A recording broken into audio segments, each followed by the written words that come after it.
वाहेगुरु जी का खालसा वाहेगुरु जी की फतेह। भाइयों, मैं मनोज सिंह दुवन हरियाणा डिस्ट्रिक्ट रोहतक से। अभी मेवात के अंदर हम सब लोग सुन रहे हैं और देश विदेश में जो बैठे हैं वो देख रहे हैं सोशल मीडिया के माध्यम से कि नूह में और गुड़गांव में हालात जो हैं वो सांप्रदायिक दंगों की वजह से, हिंदू मुस्लिम या मेव और हिंदुओं के दंगों की वजह से बड़े खराब बने हुए हैं। 6 लोग भी जो है मर गए हैं और पुलिस चौकियां भी फूंक दी गई हैं। इस तरीके से बड़े हालात जो हैं वो दंगों के हैं। और ये भी बड़े आश्चर्य की बात है कि 2023 में ये दंगा हुआ। इस दंगे में जाट कम्युनिटी की कोई इन्वॉल्वमेंट नहीं हुई। उल्टा सोशल मीडिया पर देखने में ये आ रहा है कि जो नौजवान जाट हैं वो इस बात पे जोर दे रहे हैं कि भाई उड़ता तीर मत लियो, इन दंगों में हमें पड़ने की जरूरत नहीं है, अदरवाइज हमारी कम्युनिटी का नुकसान होगा। तो ये समझदारी जाट कौम में कैसे डेवलप हुई, जबकि 1947 में भी जाट जो है वो दंगों में इन्वॉल्व हुए थे मुसलमानों के खिलाफ। हालांकि सारी कम्युनिटीज उस टाइम तो पूरा उत्तर भारत दंगों में इन्वॉल्व था, लेकिन जाट भी थे। फिर 1984 में सज्जन कुमार का नाम आता है, जेल में भी है सज्जन कुमार। दिल्ली में जो है वो सिखों के खिलाफ दंगे हुए, उसमें भी जाट जो है वो उन्होंने पार्ट प्ले किया।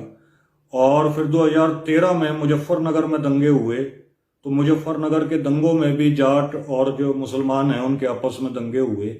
तो जाट जो है वो 47 से लेके अब तक दंगों में अपनी भूमिका निभाता आया था, लेकिन 2023 में अभी ये जो दंगा हुआ इसमें जाट जो है वो उल्टा दंगों के खिलाफ खड़ा हुआ नजर आया।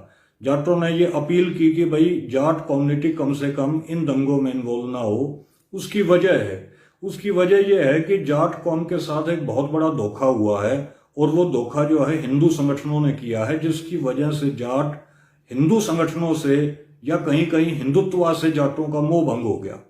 2013 में जो मुजफ्फरनगर में दंगे हुए, जिस दंगे की बदौलत जो है योगी उत्तर प्रदेश का मुख्यमंत्री बना, और क्योंकि वहां हिंदू वोटों का ध्रुवीकरण हुआ तो वो वोट बीजेपी के हक में पड़े, तो जो है बीजेपी की उत्तर प्रदेश में सरकार आई। वहां मुकदमे जाटों के ऊपर लगे रह गए, उन मुकदमों में किसी ने जाटों की संभाल नहीं करी।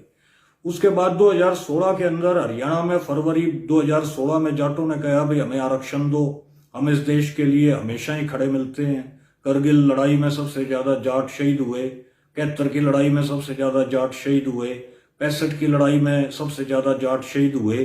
तो लड़ाई जब भी भारत पाकिस्तान की होती है तो उसमें सबसे ज्यादा तो आगे बढ़ के जाटों की शहादतें होती हैं। तो हमें आरक्षण भी तो चाहिए, हमें इस देश में हम पिछड़ते जा रहे हैं, हमें रिप्रेजेंटेशन भी तो चाहिए। लेकिन जब जाटों ने अपने आरक्षण की डिमांड रखी तो इनके ऊपर गोलियां चला दी हरियाणा गवर्नमेंट ने।